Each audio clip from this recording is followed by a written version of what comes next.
ओम शांति। आज का रात्रि क्लास है 29/8/68।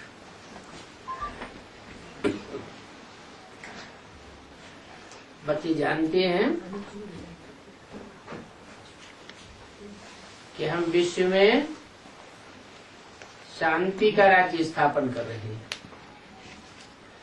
नहीं तो सारे विश्व में हर एक राज्य में हर एक देश में अभी अशांति ही अशांति फैली हुई है।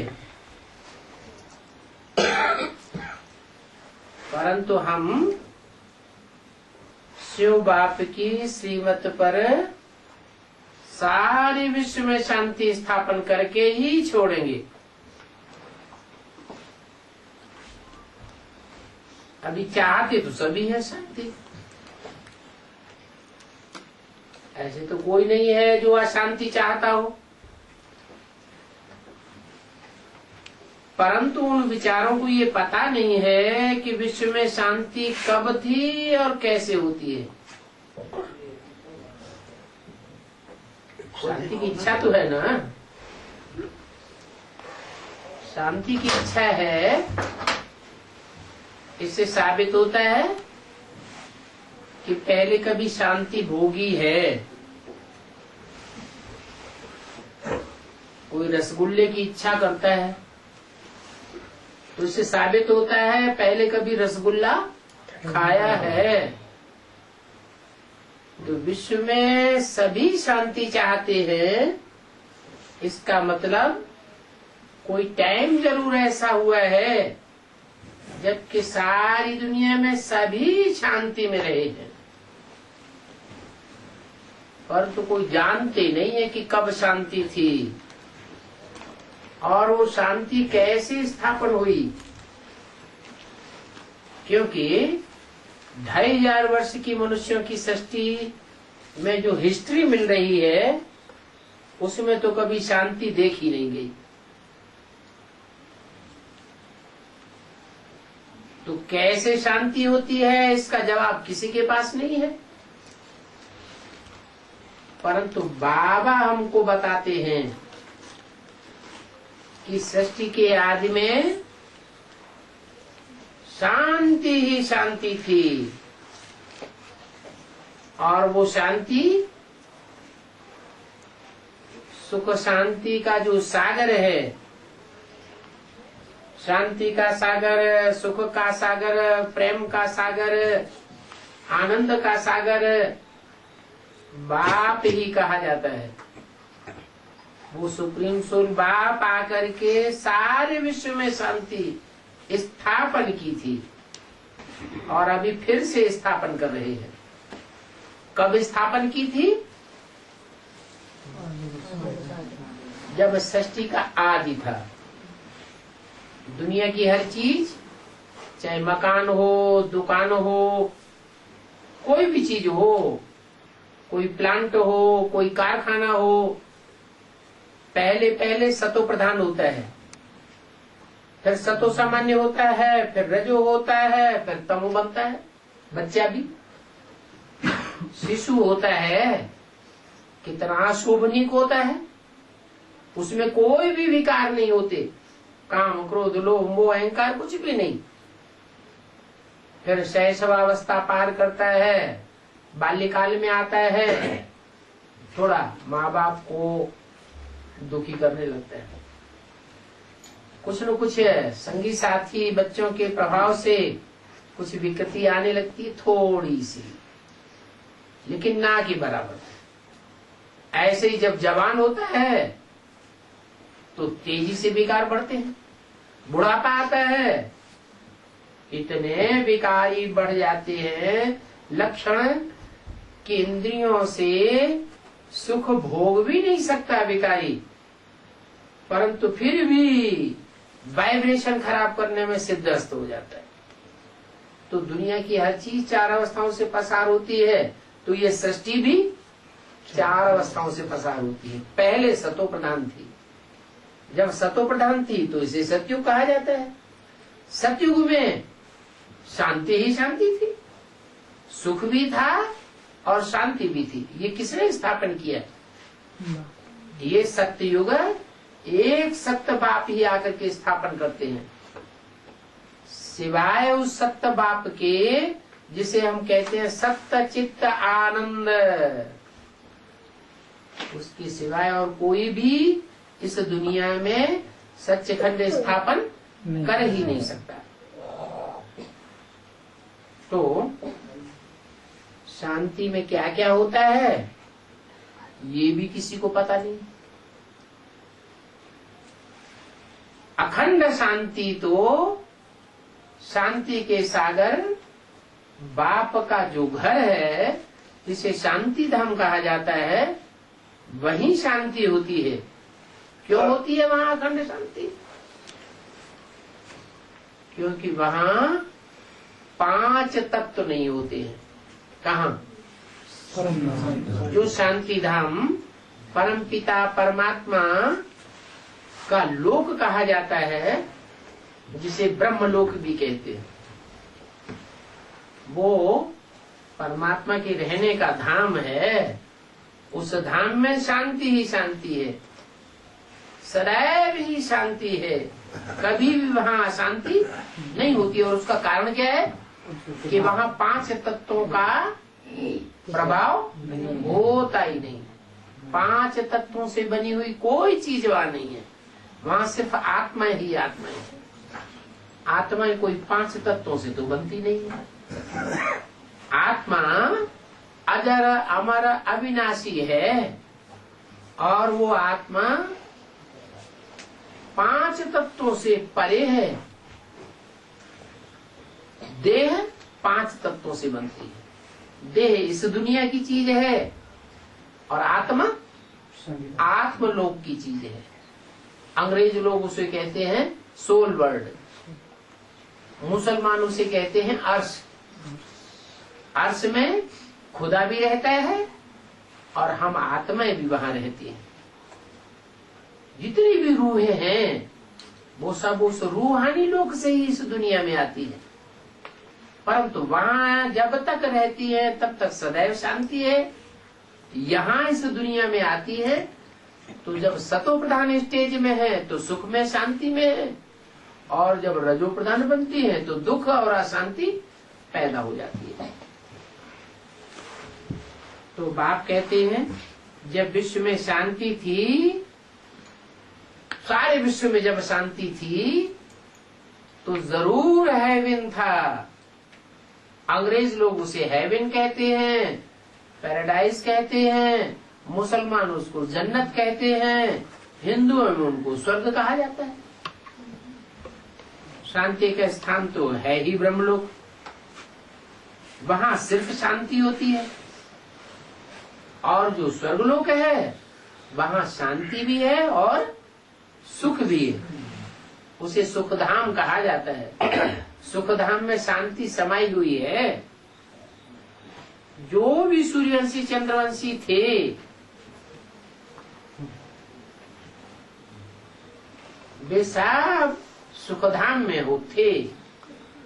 जब दुखधाम होता है तो सूर्यवंशी चंद्रवंशी नहीं कहे जाते, और वो सूर्यवंशी चंद्रवंशी आत्माएं जब ब्रह्मलोक में थी तो वो सुख से परे थी, पार लोक उसको कहा जाता है।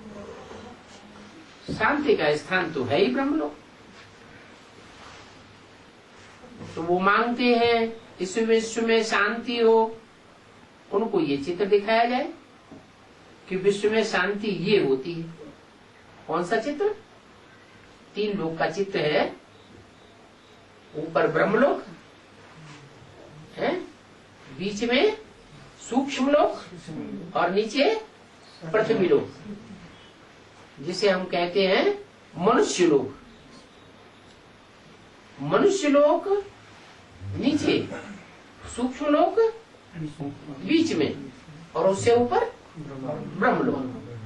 ब्रह्मलोक से आत्माएं लगातार नीचे आती हैं, लेकिन वापस जाने का उनको रास्ता नहीं मालूम।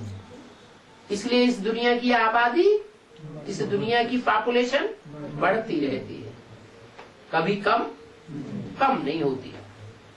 चाहे कितना भी बड़ा अकाल पड़ जाए, कितना भी दुनिया में बड़ा भूकंप आया हो, कितनी भी बड़ी लड़ाइयां लगी हो सारे विश्व में, लेकिन दुनिया की आबादी कभी कम नहीं हुई।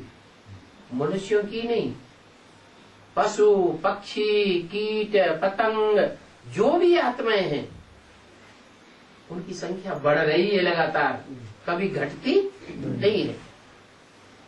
दुनिया में देश देशांतर में खेती में इतनी दवाइयां छिड़की जाती हैं,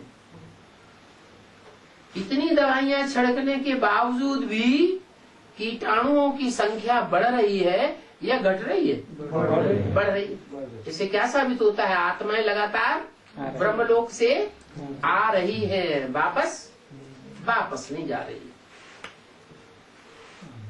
तो अगर ऐसे ही आबादी बढ़ती रही हमेशा बढ़ती रही तो इस दुनिया का हाल क्या होगा? बहुत बुरा हाल हो जाएगा। लेकिन ऐसा है नहीं, आत्माओं की संख्या निश्चित है, मनुष्य आत्माओं की संख्या भी निश्चित है, पशुओं की जीव जंतुओं की संख्या भी निश्चित है, पक्षियों की संख्या भी निश्चित है। ये आत्माओं की जातियां हैं। तो निश्चित संख्या जब पूरी होती है तो पूरी जब यहाँ उतर के आ जाती है आत्माएं, तब अंत में परमात्मा बाप आता है और सबको जाने का रास्ता बताता है। तो सबको बताएगा, माने पशु पक्षियों को, जीव जंतुओं को, कीटाणुओं को रास्ता बताएगा या मनुष्यों को रास्ता बताएगा? मनुष्यों को। क्यों? और दूसरी आत्माओं ने क्या पाप किया जो उनको रास्ता नहीं बताएगा? हाँ, दूसरी आत्माएं जो हैं, पशु हैं, पक्षी हैं, कीटाणु हैं, सरीसृप हैं, वो उनको अकल नहीं है, बुद्धि नहीं है, इसलिए वो ज्ञान को समझ नहीं सकते। इसलिए भक्ति मार्ग में भी कहते हैं ऋते ज्ञानान्न मुक्ति, बिना ज्ञान की मुक्ति नहीं हो सकती। तो पहले मुक्ति का रास्ता परम पिता परमात्मा जब इस सृष्टि पर आता है तो मनुष्यों को रास्ता दिखाता है। मनुष्यों की बुद्धि उस ज्ञान को, गहराई को समझ लेती है, और उस ज्ञान की गहराई को समझने के बाद परम पिता परमात्मा से योग लगा करके वायुमंडल को कंट्रोल करना सीखती है। इतना वायुमंडल कंट्रोल हो जाता है, इतनी पावर बढ़ जाती है, इतनी पावर बढ़ जाती है वायुमंडल में कि जो वायुमंडल है उसको जो पशु पक्षी है वो भी समझ जाते हैं। जो शास्त्रों में गायन है कि बकरी और शेर भी एक घाट पानी पीते थे ऋषि मुनियों के आश्रम में, नहीं तो शेर तो बकरी को खा जाएगा, फिर भी वातावरण ऐसा बन जाता। तो वो इस समय का गायन है। अभी जब परमपिता परमात्मा इस सृष्टि पर आते हैं तो पवित्र रहने वाली आत्माएं, जिन्हें ऋषि मुनि कहा जाता है, मुनि माने मनन चिंतन मंथन करने वाले, ऋषि माने पवित्र आत्माएं, उनके वाइब्रेशन में इतनी ताकत आ जाती है कि पशु पक्षी जीव जंतु कीटाणु सब एकाग्र होने लग पड़ते हैं, और सबकी आत्मा एकाग्र होने के बाद परमधाम वापस चली जाती है। इस दुनिया का विनाश हो जाता है। तो बताया ये 3 लोक का चित्र जरूर दिखाना चाहिए। उनको समझाना है कि सृष्टि में आबादी कैसे बढ़ती है और कैसे खलास होती है, तो 3 लोक का चित्र दिखाना पड़े। विश्व तो सदैव रहता है, ये दुनिया कभी नेस्त नाबूद नहीं होती है। हाँ, कभी सतो प्रधान बनती है और कभी तमो प्रधान बनती है। तो 2 बातें हैं, विश्व में शांति और विश्व में अशांति। जब विश्व में शांति थी तो अशांति का नाम निशान नहीं था, और जब अभी विश्व में अशांति है तो यहाँ शांति का नाम निशान नहीं है। कोई आदमी छाती ठोक करके नहीं कहेगा कि मैं सारा जीवन शांत रहता हूँ। कोई कहेगा? कह ही नहीं सकता। इस अशांत दुनिया में अशांति जरूर होगी। फिर अशांति को शांति में बदलने के लिए कोई तो चाहिए। तो मनुष्य का काम नहीं है। मनुष्य गुरु इतने हुए 2500 साल में। इब्राहिम, बुद्ध, क्राइस्ट, गुरु नानक, विवेकानंद, रामकृष्ण परमहंस कितने हुए, गांधी जी कितने हुए। शांति स्थापन हुई या और ही अशांत होती गई दुनिया, और ही दुख अशांत बढ़ता गया। तो शांति स्थापन करना एक परमपिता परमात्मा का ही काम है। वो ही शांति का, सुख का दाता है। जो लौकिक बाप होते हैं, आपका बाप अलग, इनका अलग, इनका अलग, हमारा अलग, शरीर का बाप, वो एक जन्म के लिए सुख शांति देते हैं, लेकिन वो अल्पकाल की देते हैं कि सदाकाल की देते हैं? अल्पकाल की देते हैं। वो देह के बाप है और वो है आत्माओं का बाप। ये बिंदु जो आत्मा यहाँ रही पड़ी है, स्टार यहाँ जो है, जिस स्टार की रोशनी आंखों में से निकल रही है, जिस स्टार की यादगार में यहाँ बिंदी लगाते हैं, टीका लगाते हैं, वो आत्मा यहाँ टिकी हुई है। वो आत्मा का बाप परमपिता परमात्मा। वो जब आता है तो हमको अखंड काल की शांति और सुख दे करके जाता है। माना लौकिक बाप, शरीर के बाप हमको अल्पकाल की सुख और शांति का वर्षा देते हैं, एक जन्म की, और वो बेहद का बाप जन्म जन्मांतर के लिए सुख और शांति का वर्षा देकर जाता है। तो फिर इसको याद करना चाहिए और किसको पहचानना चाहिए? उसी परमपिता परमात्मा को पहचानना चाहिए कि वो इस सृष्टि पर कहाँ आया हुआ है, किस मनुष्य तन में कार्य कर रहा है।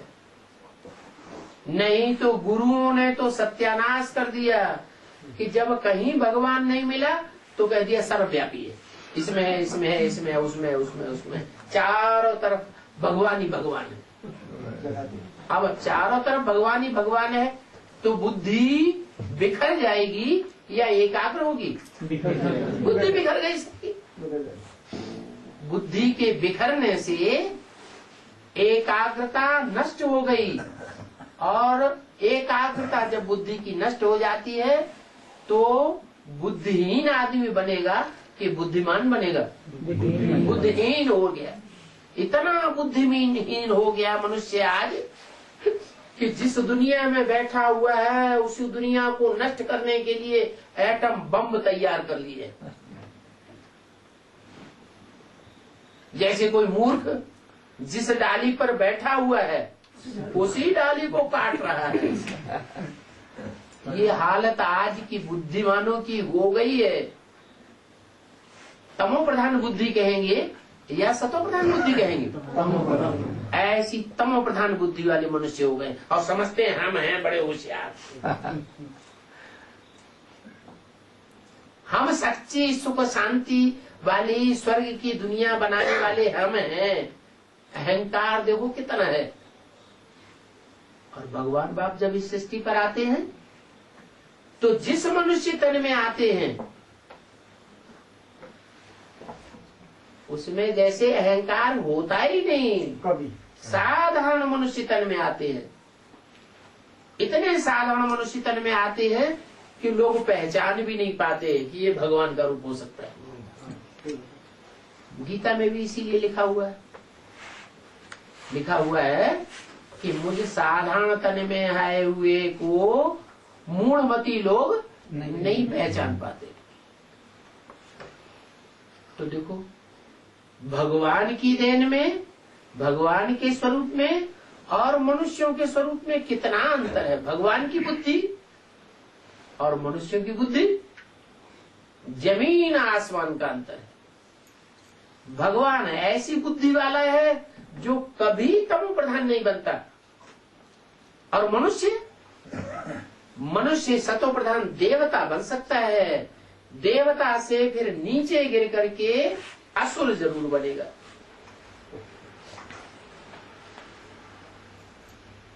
दुनिया की जो भी आत्माएं हैं वो नीचे ऊपर होंगी, लेकिन भगवान कभी नीचे ऊपर नहीं होता। इसलिए भगवान का एक नाम है सदाशिव। क्या? सदैव कल्याणकारी। कभी भी किसी के लिए अकल्याणकारी साबित नहीं हो सकता। तो देखो, भगवान की मत पर तुम बच्चे अभी वो शांति का राज्य स्थापन कर रहे हो, अपनी अकल से नहीं। किसकी मत पर? भगवान की मत पर।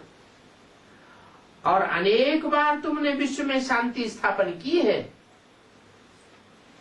एक बार की बात नहीं है। मना हर 5000 साल के बाद भगवान इस सृष्टि पर आता है और शांति की दुनिया हम बच्चों के द्वारा स्थापन करा के जाता है। 5000 साल पहले भी सत्युग स्थापन किया था, और अब 5000 साल के बाद कलयुग के अंत में फिर परमात्मा वापस सृष्टि पर शांति स्थापन करने के लिए आ गए। तो इसको राम राज्य कहा जाता है। भगवान ने जिस राज्य की स्थापना की उस राज्य का नाम राम राज्य कहा जाता है। स्वतंत्रता संग्राम हुआ हिंदुस्तान में, गांधी बापूजी ने बीड़ा उठाया। क्या बीड़ा उठाया? कि हम भारत में राम राज्य लाएंगे। राम राज्य आया, रावण राज्य आ गया, और ही रावण राज्य आ गया। आया ना। अयोध्या में साधु संत महात्माओं ने और कुछ एक भारत की राजनीतिक पार्टियों ने बीड़ा उठाया कि हम राम मंदिर बनाएंगे। अरे राम मंदिर राम नहीं बनाएगा, तुम बनाओगे। मंदिर माने घर। राम का मंदिर राम बनाएगा या दूसरा कोई बनाएगा? राम खुद समर्थ है, वो अपना मंदिर बनाएगा, दूसरा कोई कैसे बना सकता है? फिर कहते हैं राम राज्य। अरे राम का राज्य गांधी कैसे स्थापन करेगा? फिर तो गांधी राज्य हुआ कि राम राज्य हुआ? गांधी राज्य कहेंगे। गांधी राज्य नहीं गाया जाता है। क्या गाया जाता है? राम राज्य गाया जाता है। तो जरूर वो राम राज्य स्थापन करने के लिए वो परमपिता परमात्मा से भी इस सृष्टि पर जब आता है तो राम वाली आत्मा को ही निमित्त बनाता है। जो राम वाली आत्मा के लिए शास्त्रों में प्रसिद्ध है कि त्रेता में राम का राज्य था, वही राम वाली आत्मा कलयुग के अंत में जन्म लेते लेते कोई साधारण तन के रूप में होती है, जिसमें परमात्मा से प्रवेश करते हैं और प्रवेश करके राम राज्य की स्थापना कराते हैं। तो राम राज्य की स्थापना कराना वो तो बाप का ही काम है। किसके बाप का काम? जो आत्माओं का बाप है उसी का काम है। हम आत्माएं बिंदु बिंदु, तो हम आत्माओं का बाप भी ज्योति बिंदु। सांप का बच्चा और सांप का बाप लंबा ही होगा कि गोल मटोल होगा? लंबा ही होगा। हाथी का बाप, हाथी का बच्चा बड़ा लंबा चौड़ा ही होगा या चींटी जैसा होगा? बड़ा ही लंबा चौड़ा होगा। चींटी का बाप, चींटी का बच्चा चींटी जैसा ही होगा या कोई दूसरा आकार प्रकार का होगा? चींटी जैसा ही होगा। तो ऐसे ही आत्माओं का बाप भी आत्मा ज्योति बिंदु स्वरूप है, जो गीता में कहा गया है अणुअणियान समनुस्मरित है। अणु से भी अनुरूप है आत्मा, और आत्माओं का बाप भी अणुरूप है। इतना अणुरूप है, इतना सूक्ष्म ज्योति बिंदु है कि इन आंखों से दिखाई भी नहीं पड़ता है। अब कोई कहे जब आंखों से दिखाई नहीं पड़ता तो हम माने क्यों? अरे कोई डॉक्टर को जाकर के कहे तुम कहते हो कि हमारे अंदर मलेरिया के कीटाणु हैं शरीर में, हमें मलेरिया बुखार आ गया है, क्योंकि मलेरिया के कीटाणु शरीर में भर गए। हम नहीं मानते, कहाँ है कीटाणु? तो क्या आंखों से देखने की चीज है? नहीं है, आंखों से तो नहीं दिखाई पड़ते। वो भी क्या करेगा डॉक्टर? यंत्र है, वो एक बूंद खून में वो यंत्र लगा करके दिखाएगा, देखो ये कीटाणु। बिना यंत्र के देखने में आ जाएंगे? नहीं देखने। तो जो स्थूल कीटाणु है वो भी देखने में नहीं आ सकते, तो जो आत्मा है वो तो उन कीटाणुओं से भी अति सूक्ष्म है। मानना पड़ेगा कि आत्मा है तो जरूर, अगर नहीं होती तो आंखों में से ये जो रोशनी निकल रही है, जीवित मनुष्य की आंखों में से रोशनी निकलती है ना, ये किसकी रोशनी है?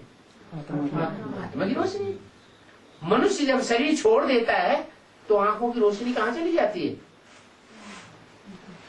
रोशनी गायब हो जाती है ना। क्या चीज गायब हो गई? आत्मा गायब हो गई। तो मानना तो पड़ेगा कि आत्मा है, और आत्मा है तो आत्मा का बाप है, परमात्मा भी मानना पड़ेगा।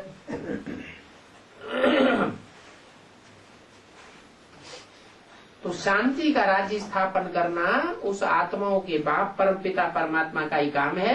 तुम बच्चे जानते हो, अभी हम विश्व में शांति का राज्य स्थापन कर रहे हैं। ये शांति का राज्य स्थापन करना, राजाई स्थापन करना, दुनिया में राजाओं का राजा बनाना, राजाई लेने की पढ़ाई पढ़ाना, ये एक परमपिता परमात्मा का ही काम है। वो आकर के हम बच्चों को राजा बेटा बनाता है। क्या? राजा बेटा। आधीन बनना नहीं सिखाता।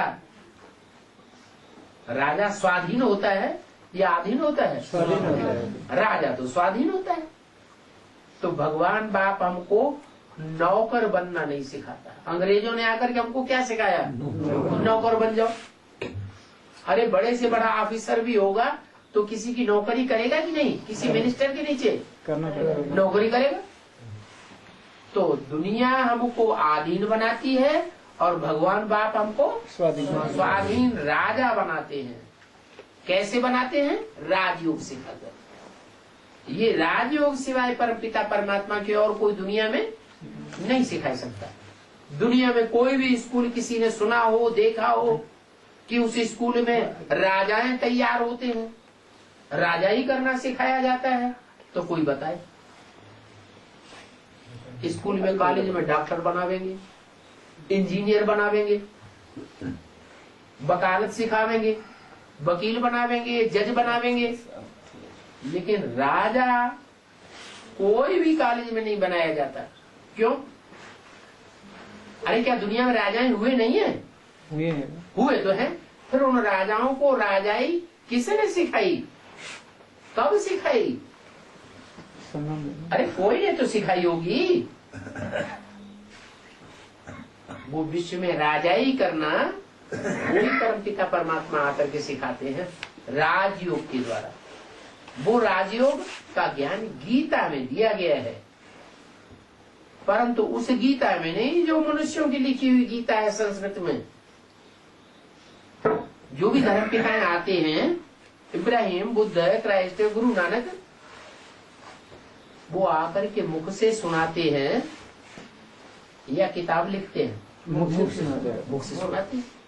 गुरु नानक ने कोई गुरु ग्रंथ साहब थोड़ी पढ़ करके सुनाया, न लिखा। मोहम्मद ने आकर के कोई कुरान थोड़ा ही लिखी, कुरान पढ़ करके थोड़ा ही सुनाई। ऐसे ही क्राइस्ट ने आकर के कोई बाइबल थोड़ी सुनाई या बाइबल लिख करके थोड़ी ही दी, उन्होंने तो डायरेक्ट मुख से सुनाया।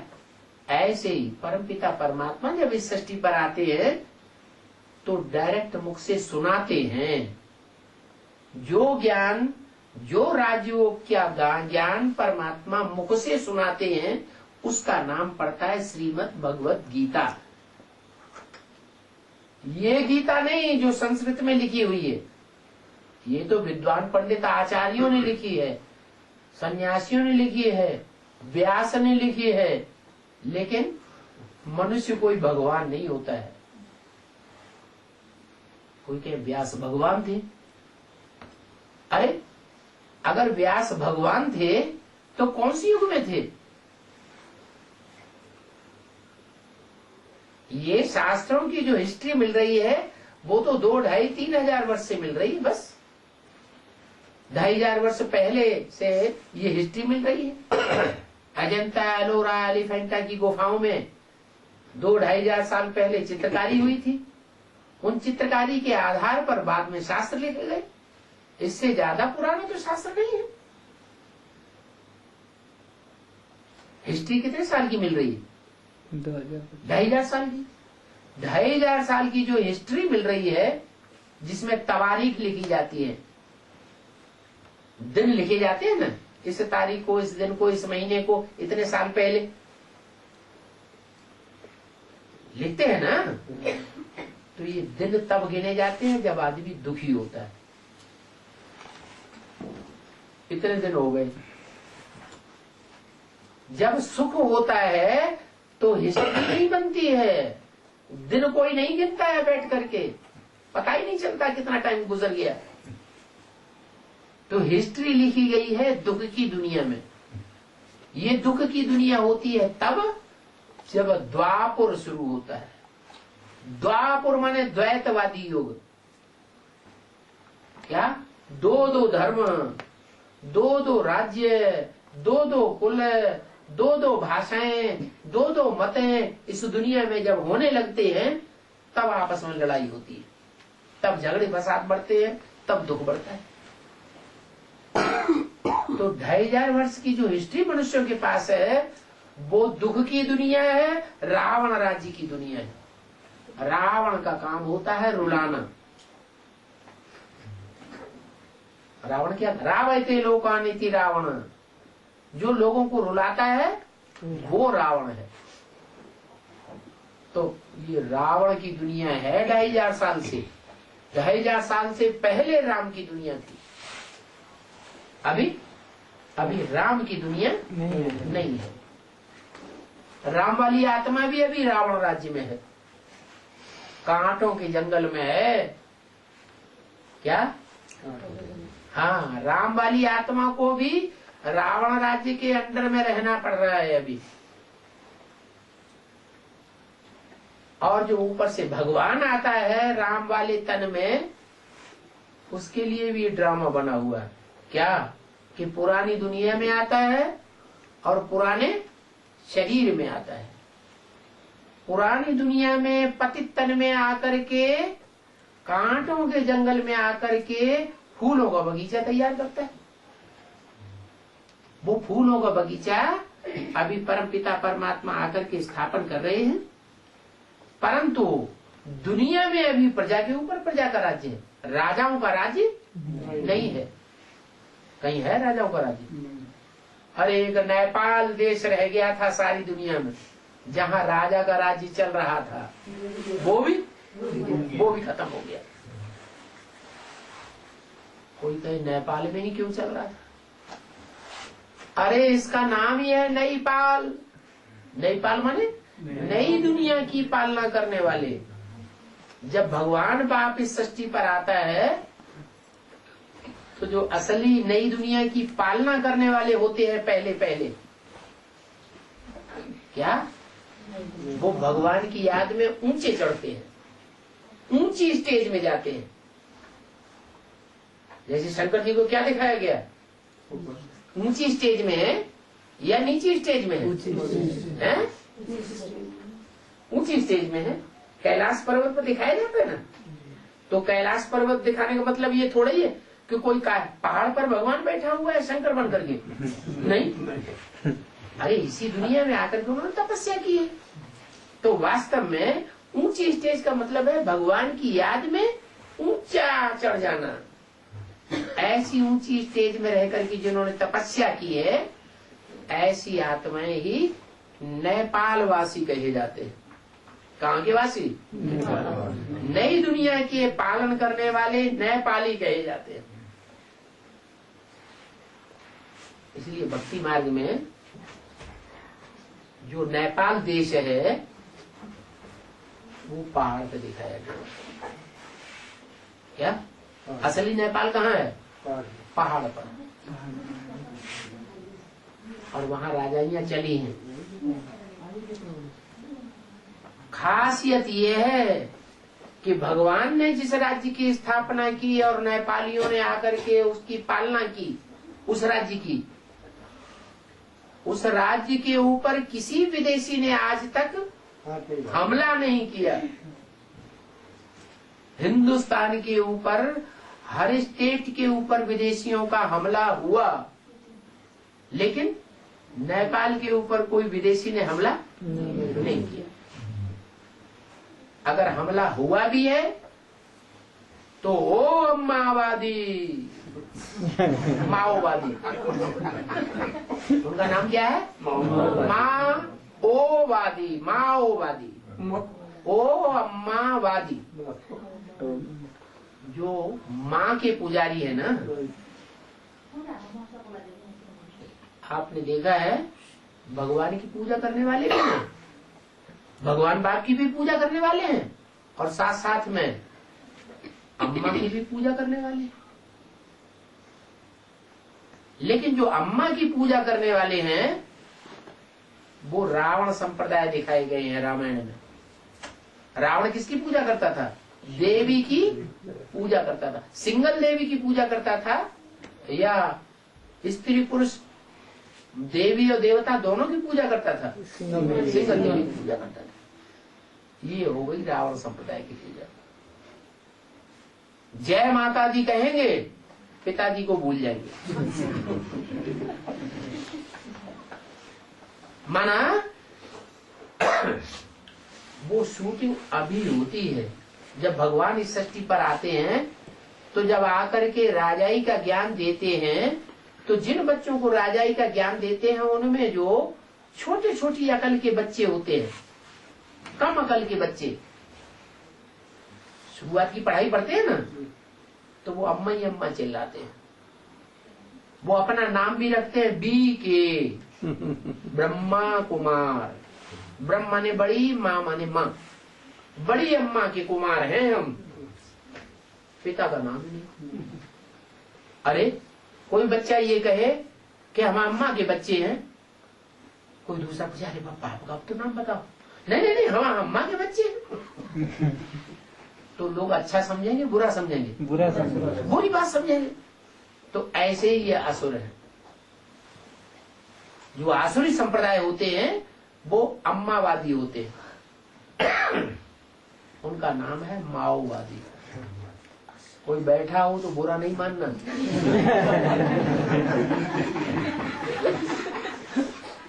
सच्ची बात तो सच्ची है। कोई बच्चा है बाप का नाम न बतावे तो सुनने वाले यही समझेंगे कि ये रंडी का पुत्र है। तो ये तो खराब बात हो गई। वास्तव में बिना बाप के तो बच्चा पैदा होता ही नहीं है। तो नेपालियों को अगर राजाई को गिराया है तो अम्मावादियों ने गिराया, माओवादियों ने। इसलिए भगवान बाप भी जब इस सृष्टि पर आते हैं तो बताते हैं बच्चे देवी के पुजारी हैं, रावण संप्रदाय, राक्षस संप्रदाय है। क्योंकि अकेली देवी को मानते हैं, देवता को नहीं मानते।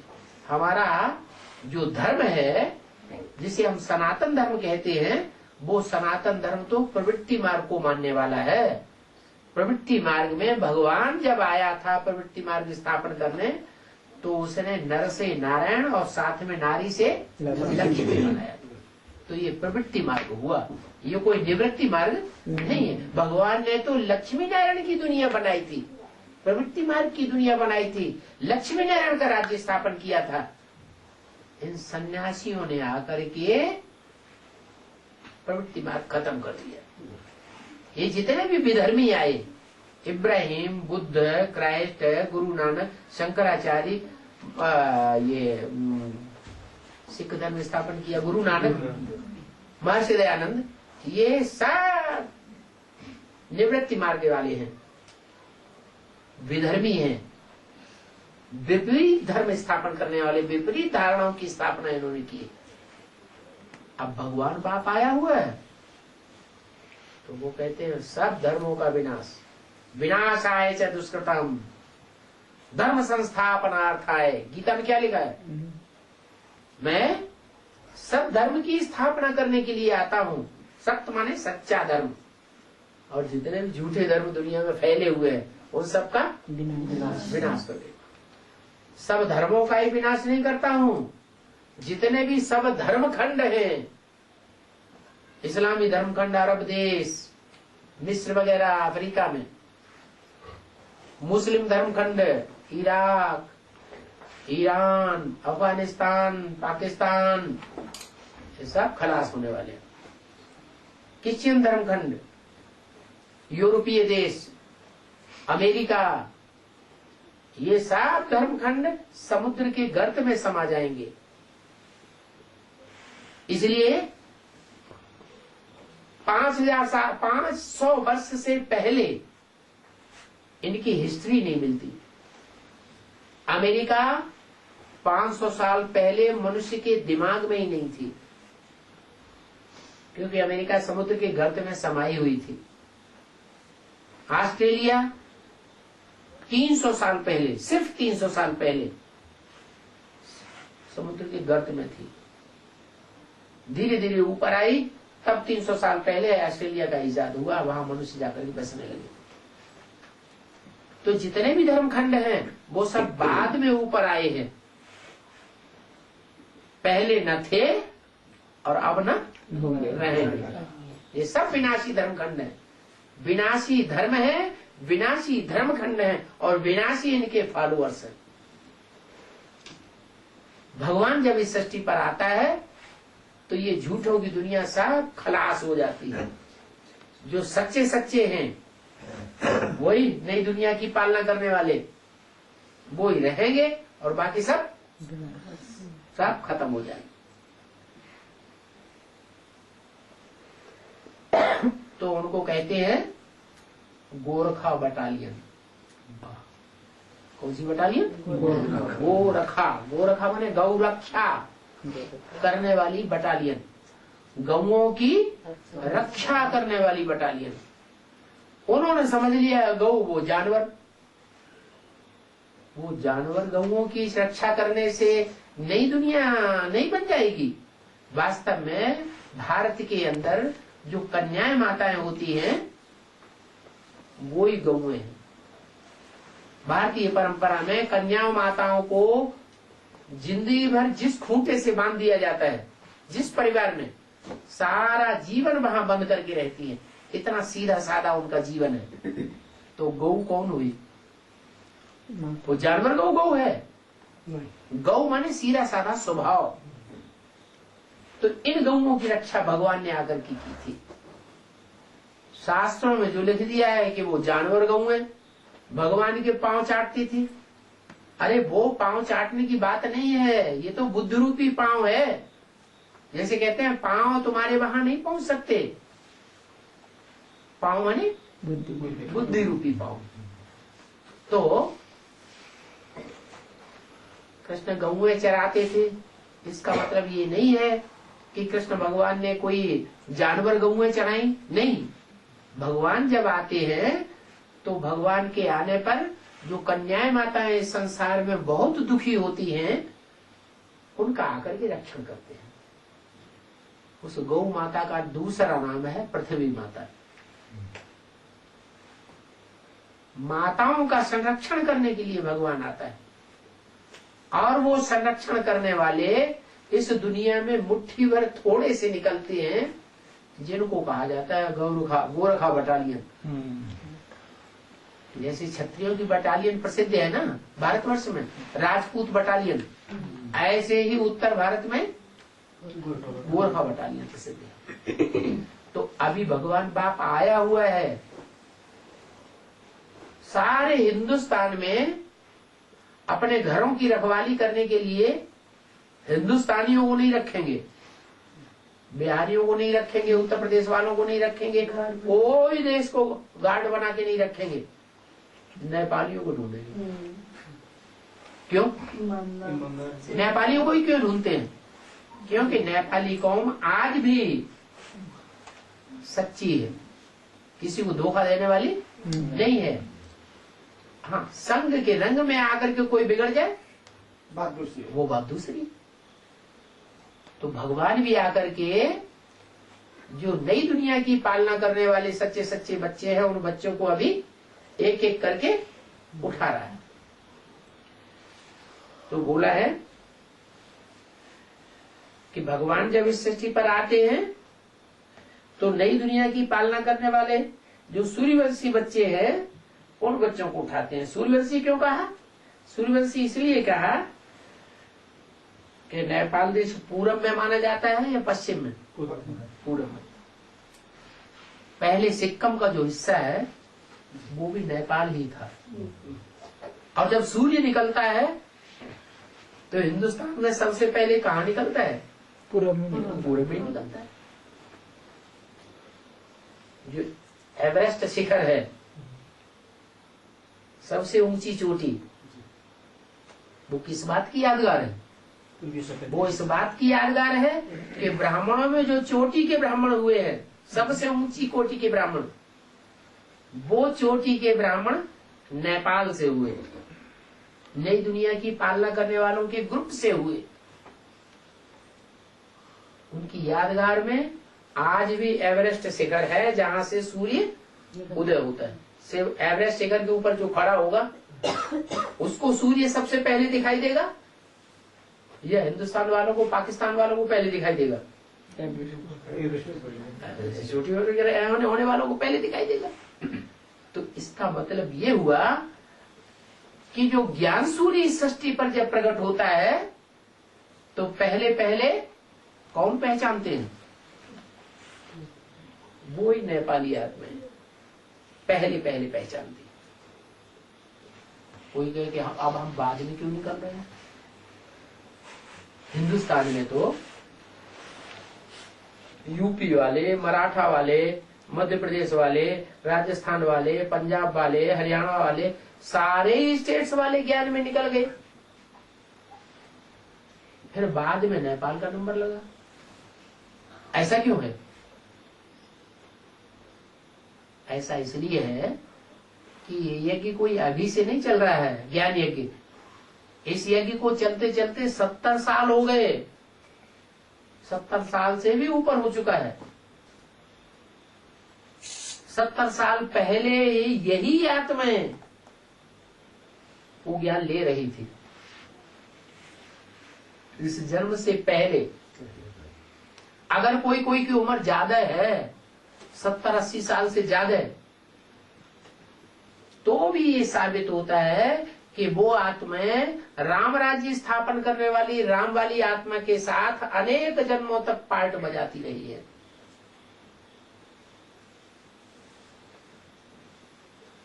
इसलिए जो आने वाले थे वो ही फिर अभी दोबारा जन्म लेकर फिर अंत में ज्ञान लेते हैं। और ब्राह्मणों का ज्ञान जो ईश्वरीय ज्ञान है, गीता ज्ञान है, वो कभी नष्ट नहीं होता। कोई अगर बीच में शरीर छोड़ भी दे तो अगला जन्म लेकर के वो ब्राह्मणत्व के संस्कार फिर अगले जन्म में आ जाते हैं। तो वो पिछले जन्म के ब्राह्मणत्व के संस्कार फिर दोबारा जन्म लेकर के वो आत्माएं तीखी जाती है। इसलिए देखा जा रहा है अभी कि और स्टेट्स वाले तो लंबे समय से ज्ञान ले रहे हैं, गहराइयां समझ रहे हैं, लेकिन नेपाल वाले अभी अभी निकले हैं 2-4 साल से, फिर भी तेजी से ज्ञान फैल रहा है। जैसे बेसिक नॉलेज में बीके वालों का ज्ञान तेजी से फैला, ऐसे ही एडवांस ज्ञान भी तेजी से फैल रहा है। बीके वालों में एडवर्टाइजमेंट बहुत होता है और यहाँ एडवांस ज्ञान में एडवर्टाइजमेंट होता ही नहीं। स्वतः ही एक कान से दूसरे कान में लोगों की आवाज पहुंचती जाती है और उस आवाज को लोग पकड़ते जाते हैं। इसलिए बताया कि दिन प्रतिदिन बच्चे तुम वृद्धि को पाते जाएंगे, क्योंकि बाप का वर्षा तुम भारतवासियों को मिलता है। वो वर्षा अभी नहीं है, अभी फिर से बाप से वर्षा मिलता है। तुम ब्रह्मा कुमार कुमारियां हजारों की अंदाज में हो, गाते भी हैं वंदे मातरम, परंतु वो कौन सी माताएं हैं जिनकी वंदना की जाती है ये नहीं जानते। वंदना माथा झुकाया जाता है, मंदिर में जाके माथा झुकाते हैं जिन देवताओं को, वो देवताएं पवित्र थे या अपवित्र थे? पवित्र को माथा झुकाया जाता है। तो जिन माताओं के लिए कहते हैं वंदे मातरम,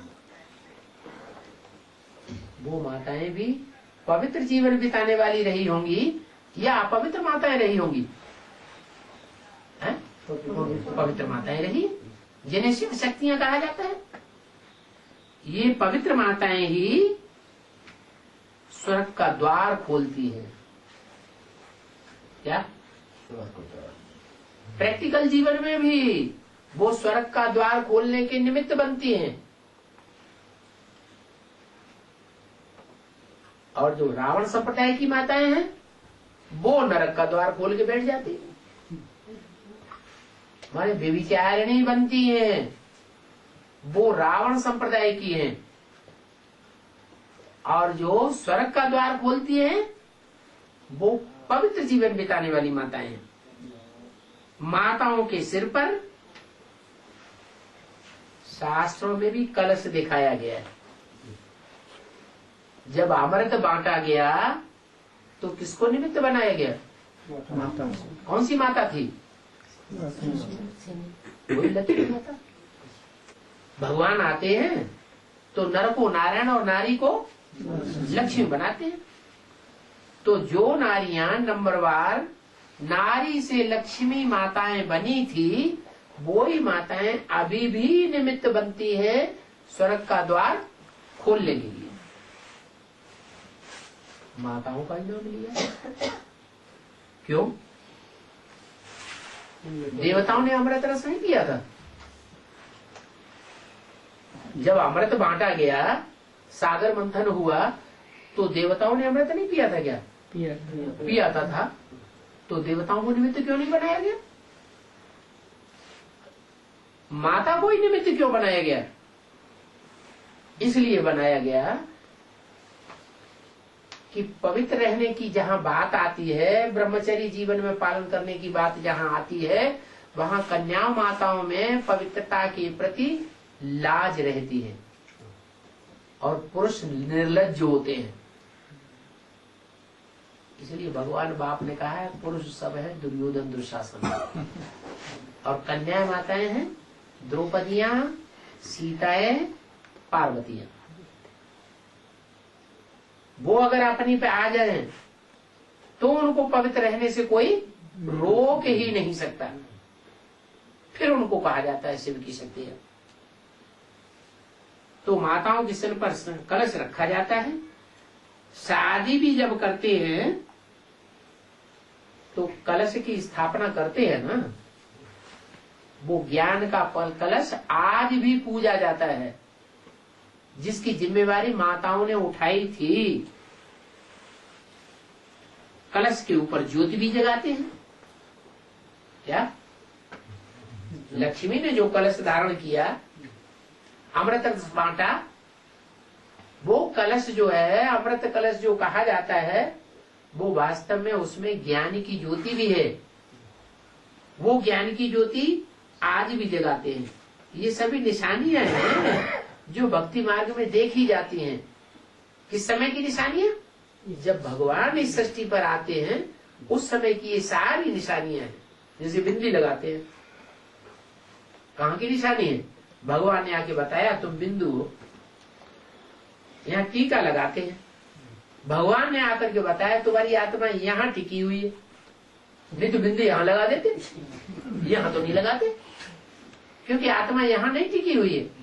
कहाँ टिकी हुई है? यहाँ। इंदिरा गांधी को जब गोली मारी गई तो यहाँ मारी, यहाँ मारी, यहाँ मारी, यहाँ मारी, यहाँ तो किसी ने नहीं मारी।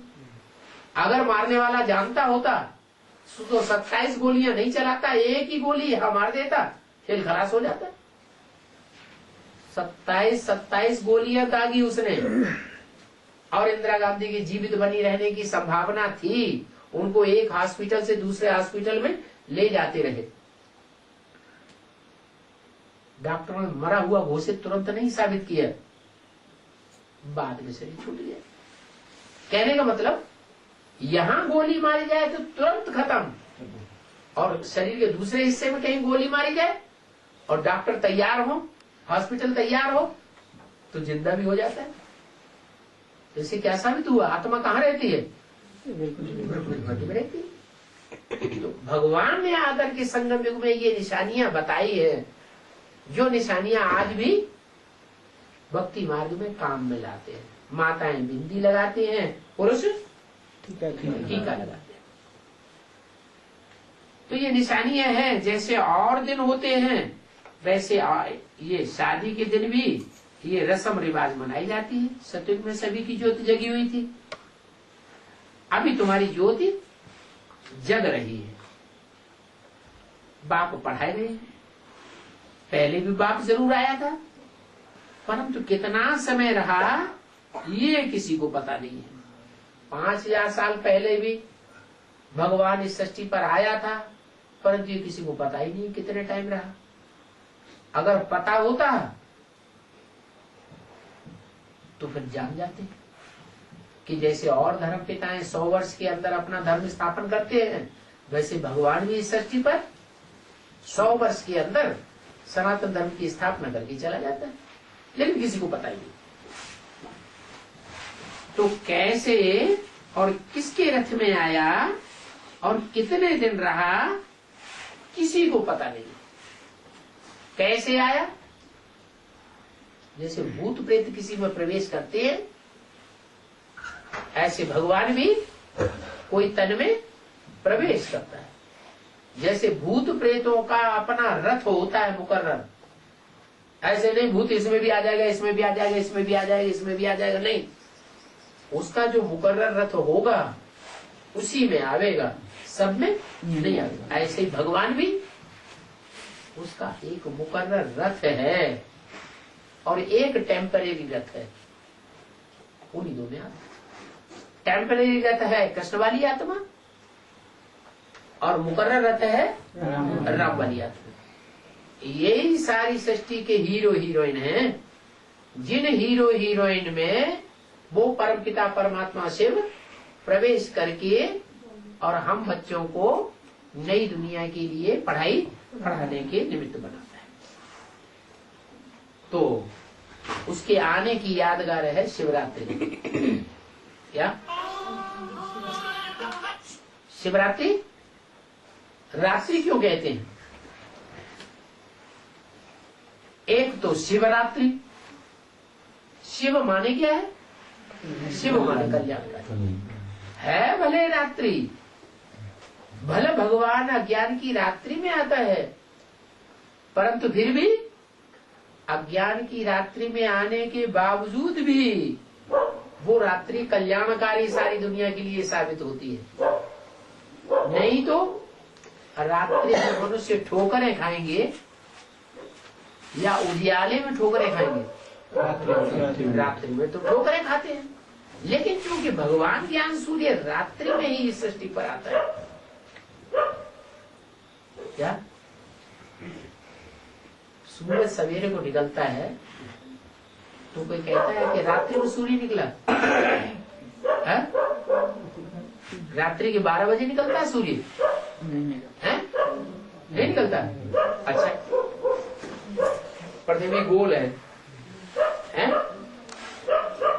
जब यहाँ ये पृथ्वी गोल है, इधर हिंदुस्तान है, इधर अमेरिका है। हिंदुस्तान में जब दिन होगा, रात दोपहर के 12 बजेंगे, तो अमेरिका में रात के 12 बजेंगे, बजेंगे ना? अच्छा, पृथ्वी घूम रही है? पृथ्वी जब घूम रही है तो अमेरिका का हिस्सा जो है वो 12 घंटे के बाद सूर्य के सामने पहुंच जाता है।